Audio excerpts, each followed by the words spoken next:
clear tu te chi bai vek kula tun tum chu computer manga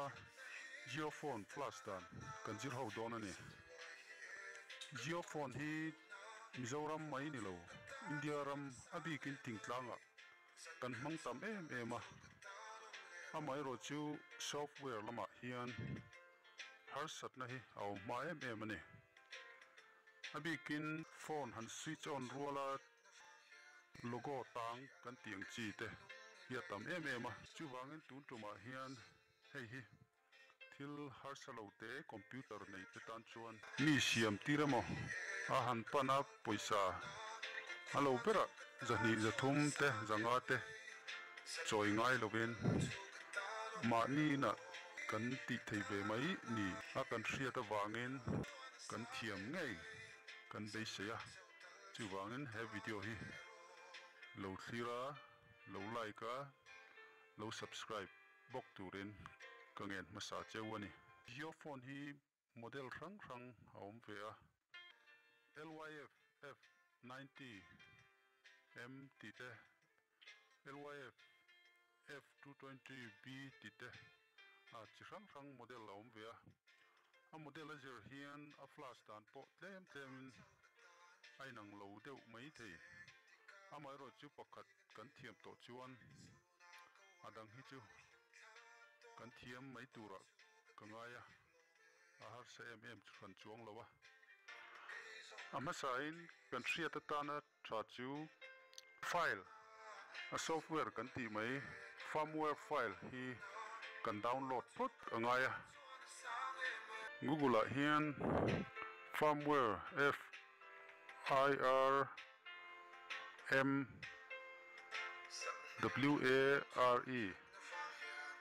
kan chut zo ma po hian hei ma sabera hian aron langa hei hi kan click anga firmware file database of stock hemi ma sabera kan mu hi kan click le anga heta hian ding lampanga hianin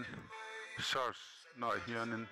kan phone model ang aming kha kan type kan chulut don ani tuna kan ti tur big hi kan soitang khan LYF F220B ani wangin hei kan enter nga aron lang mai don ni hei LYF F220B adot lia hi mi hi LYF Geo F220B ti ania aing zok po hi han clickila i kan phone model ka kan download put a flash file hi ngai ani ti kha kan hriat a tha an heng ti chu kan ti chin kher lo anga tin phone kan flash don hian kan computer a USB cable mangin phone ha kan zom don ani awangin chumi atan chuanin then khata chuanin kan computer khan phone ka ha mu thei lo mai theya chuwangin software tuna LYF B kai chuan Qualcomm USB driver ti kan download angai heta tho hian a mu theya chu kan download zo tuna kan hmuang hianin LYF F220B hei hi a phone file chu ania software dar chu tin USB cable USB driver kan ti Qualcomm USB driver hei hi kan download to chuan ta hen manga hei hi right click in extract ka kan lutanga kan extract zo tunami ka click ang hian a don ani tain kan lutanga hei hi kan right click lenga kan install mai don kha chu ti chin kher ngai lovin kan thiam tur ngai la chu kan flash mine USB driver hi kan install ngai ni lo chuan kan phone kha computer khan amu thei don lo ani tin phone kan LYF F220B ani kan ti to kha a file plus file hi tuna kan download to sa hi right click bokin kan extract leang kan extract zo heti hian om don ni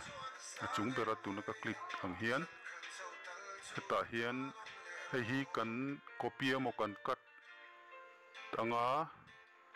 chuan computer local disk C drive wa hian kan paste turani tan kan paste anga hei hi ta hian om manga antot le chuanin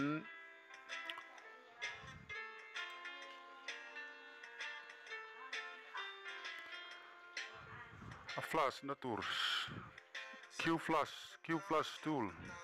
hi kan download da khan om sa nga langa heta hianin kan lutanga Q flash tool hi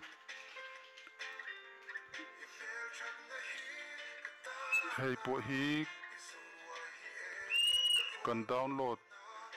zo khan kan extract anga kan extract zo ti hian om venga hemi folder a hian kan lutanga tula ta hian lu turani Q flash tool a version hi chu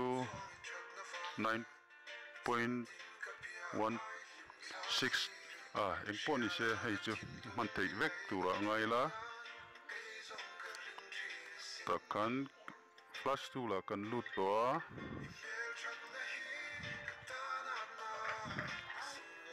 heta hian masabera kan mu load content a hianin kan click anga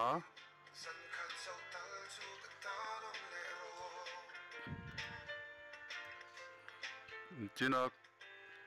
kan copy paste C drive wa khan kan lut anga hei kan open anga anuai lampanga hianin contents ti oma tuna ka click ang hian hei kan click anga kan select anga chon tikhan tuna kan ti le tu chu computer a khanin USB cable kan buanga phone nen kan zom don ani phone hi memory card te sim card te kan la chukanga kan thunanga file above vek don ani maro chu tia tangtlat man te to lo to pai chon file thalak le boma se poi lo tura ngai la maro chu phone sim card a khanin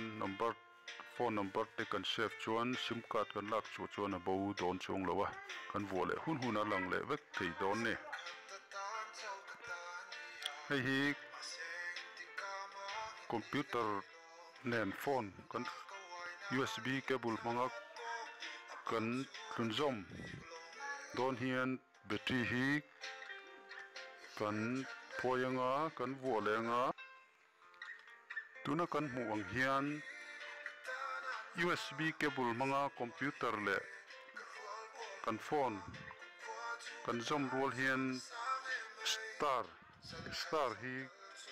phone keypad star hi kan metang ti hian download content hi kan click le ang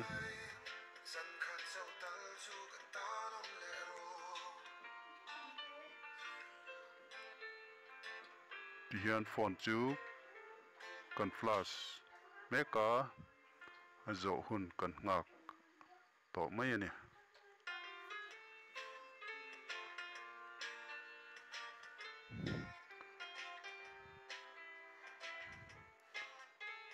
video comment lama engemo model tunami yang nilo harsatna flash dan emo thildang poni se flash dan harsatna kan nei chuan video comment lama kan in thil don nia